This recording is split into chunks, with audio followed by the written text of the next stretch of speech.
Buenas tardes muchachos, ¿cómo les va? Muy bien. Bueno, espero que todos estén bien. Hoy vamos a tener una conversación, pero no sin antes pedirles disculpas porque ayer me fue imposible comunicarme, de manera que les envío este mensaje precisamente en sustitución del que correspondía el día de ayer. ¿Y qué es lo que vamos a ver? Vamos a ver los tres elementos del contrato, vamos a hablar sobre ellos, porque lo que resta del programa, el tercer segmento que hemos hablado del programa de obligaciones 1, este primer capítulo de obligaciones, se refiere precisamente a los elementos que le dan existencia al contrato. Y precisamente allí es donde nos vamos a detener. ¿Cuáles son los tres elementos que exige el artículo 1141 para que nosotros tengamos un contrato y que exista el mismo? Esos tres elementos son el consentimiento de las partes, el objeto que sea materia del contrato y la causa lícita, como dice el artículo 1141. Sin embargo, detrás de ese enunciado, nosotros vamos a descubrir que existe todo un mundo de condiciones, de aspectos técnicos, científicos del derecho, por los cuales el consentimiento, el objeto y la causa tienen una serie de, llamémosles, condiciones necesarias para que ellos estén cubiertos dentro del contrato y podamos entonces allanar la duda del artículo 1141. Es decir, de que los elementos que le dan existencia al contrato son esos tres elementos.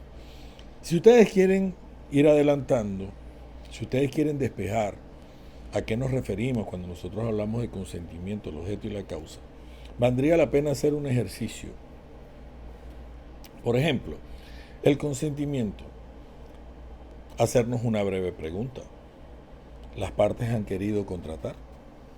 Si nosotros despejamos esa pregunta y respondemos positivamente o afirmativamente si se han querido contratar, es porque hemos descubierto dónde está la manifestación de voluntad de ellos. Y repetimos, vean el término, manifestación de voluntad. Es decir, el consentimiento, como veremos, es una manifestación de voluntad. Es algo que las partes manifiestan de una u otra manera. Y que esa manifestación de voluntad no puede ser sino dentro de los cánones que establece la ley. Eso lo vamos a ver en el tema número 8. Pero resulta que el artículo 1142 nos condicionaba y nos hablaba de que existe la posibilidad de que el consentimiento de alguna u otra manera esté afectado, lesionado, herido, por lo que han llamado algunos los vicios del consentimiento en general. Nuestro legislador patrio, nuestro legislador del Código Civil prefiere decir la incapacidad de las partes y los vicios del consentimiento propiamente dicho.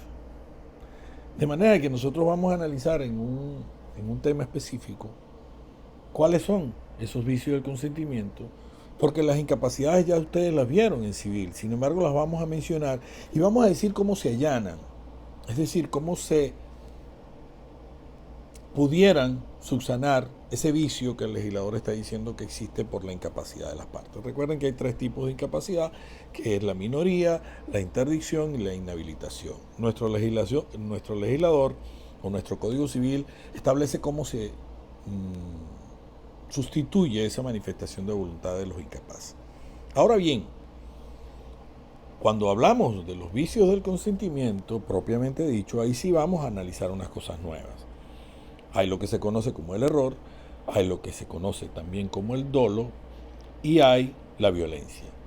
Son tres factores que pueden condicionar el consentimiento. Y al condicionar el consentimiento, eso quiere decir que lo hace anulable. Ya lo vimos en el ejercicio, lo vimos en las clases pasadas, es la teoría general de la anulabilidad o de las nulidades en torno a la celebración del contrato. Y que ustedes de alguna u otra manera ya lo han adelantado con el ejercicio que tuvimos en la evaluación pasada. Pues bien, cuando existe esa lesión, ese vicio o esa, digamos, debilidad del consentimiento, pueden ocurrir dos cosas. o que se subsane el vicio y se vaya por la vía de la confirmación o la ratificación del consentimiento, con lo cual se le borra el vicio y el contrato ya no va a ser anulable. Por ejemplo, si el contrato lo celebra un menor y para ello los padres o quien ejerzan su custodia y su representación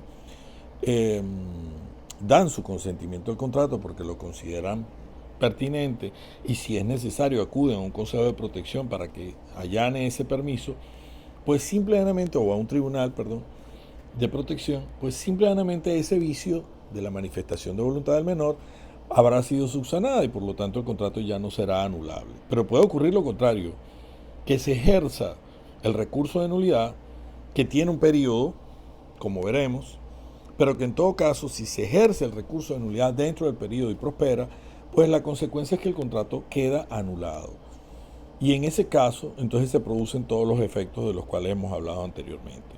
Se retrotrae como si el contrato no se hubiese celebrado, y los efectos que se generan de allí son los que ya ustedes de alguna u otra manera conocen. Si se han entregado cosas, deben ser sujetas a repetición. Si se han adelantado cosas, quiero decir, pues simplemente están sujetas a repetir y por esa vía.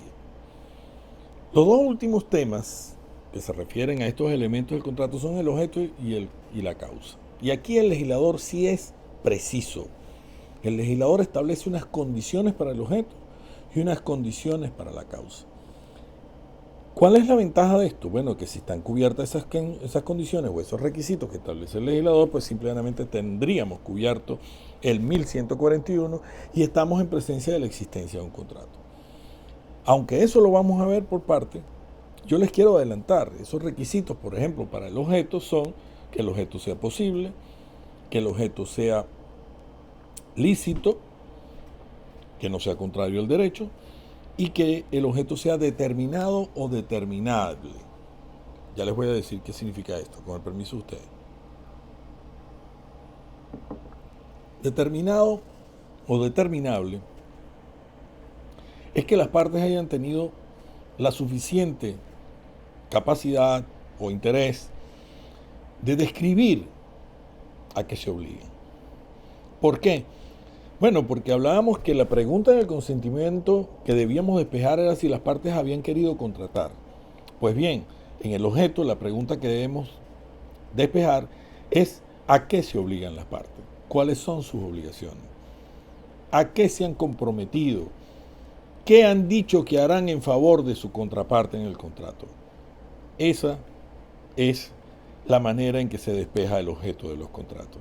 Entonces, el objeto de los contratos, que no son otra cosa que esas prestaciones o las obligaciones que ellos asumen, deben ser posibles, se debe realizar, deben ser susceptibles de realizarse. 2, debe ser lícito, y de eso vamos a discutir muchísimo, vamos a hablar muchísimo, les voy a poner unos ejemplos incluso interesantes llegado el momento del tema. Y finalmente debe ser determinado o determinable. Y ahí solamente les voy a adelantar que es que las partes tienen que describirlo. Pero el legislador dice determinado o determinable, porque a veces no es posible hacerlo en el momento de la convención. Pero vamos a entender en ese momento, cuando veamos el tema, a qué se refiere el legislador o qué es lo que quiere decirnos el legislador cuando dice determinado, que es lo ideal, pero en caso de que no se pueda determinar, entonces que lo hagamos determinable. Y eso es un punto interesantísimo de este tema. Y finalmente la causa. ¿Qué es la causa? Si ustedes quieren, y volvemos al ejercicio de responder las preguntas. En el consentimiento era si ellos han querido contratar. Vamos a descubrir, lo encontramos. Resuelto el problema del consentimiento. El objeto, vamos a descubrir si el objeto está cubierto. Aquí están las prestaciones, están descritas, son legales y además son posibles. Cumplimos con el elemento que llamamos objeto. Pero ¿y la causa? Pues la causa para diferentes escuelas ha habido muchísima discusión. Incluso es donde no ha habido un criterio uniforme. Algunas legislaciones no comparten que la causa sea un elemento del contrato, sino que es un elemento que existe antes de la celebración del contrato, porque sería la motivación de celebrarlo. Pero la escuela clásica, que es la que ha mantenido la teoría de la causa, o la escuela que llaman causalista, pero que viene de la escuela clásica, Ellos dicen que el contrato tiene causa, insisten en eso. Entonces han tratado de justificar la causa como el, digamos que la utilidad jurídica que se obtiene por la celebración del contrato. Más o menos existe ahí una interpretación técnica, probablemente para algunos rebuscada en el derecho para tratar de justificar la causa, pero lo cierto es que hay una teosis que dice que la causa no es parte del contrato y que por lo tanto lo que se estaría ahí es tratando de justificar algo que no es justificable en el contrato. En todo caso, la causa es el fin inmediato que se conseguiría, el fin jurídico que se conseguiría inmediatamente a través de la convención o a través del contrato. Eso lo vamos a ver. Pero tiene necesariamente dos condiciones. Y una es que sea cierta, que no sea falsa, y la otra es que sea lícita. Porque usted puede realizar un contrato de la prestación que usted se puede imaginar y que sea lícita, pero si la causa es para cometer un delito o para ir en contra de la ley, pues probablemente el contrato va a ser nulo, pero va a ser nulo no por la prestación, no por el objeto, sino por la causa. Y veremos también que a veces la causa no es cierta, es falsa, y el legislador establece eso como una condición especial. Bueno, eso es lo que nos faltaría a nosotros por ver, y que en esta oportunidad lo que he querido es darles como una visión general, adelantarles lo que nos quedaría por ver para terminar el programa y, por supuesto, aprovechar esta oportunidad para desearles a todos ustedes que en estos días de Navidad se cuiden mucho, celebren, celebren por la vida, por el amor, por la familia, por sus seres queridos. Si han perdido a alguien, como es en mi caso, por supuesto, el mejor homenaje es decirle que lo quisimos, que lo queremos y que en todo caso está presente con nosotros, pero que al mismo tiempo vamos a hacer lo que él quiso hacer hasta el último minuto, que es seguir viviendo, seguir defendiéndonos, seguir protegiendo a los nuestros y seguir buscando la manera de hacernos felices todos. De mi parte y el de mi familia, que tengan una bellísima, feliz Navidad y espero darles el feliz año a nuestro regreso en el próximo mes de enero. De mi parte, muchachos, aquí siempre y con ustedes, por supuesto, mi respeto, mi cariño y mi apoyo para todos ustedes. Feliz tarde.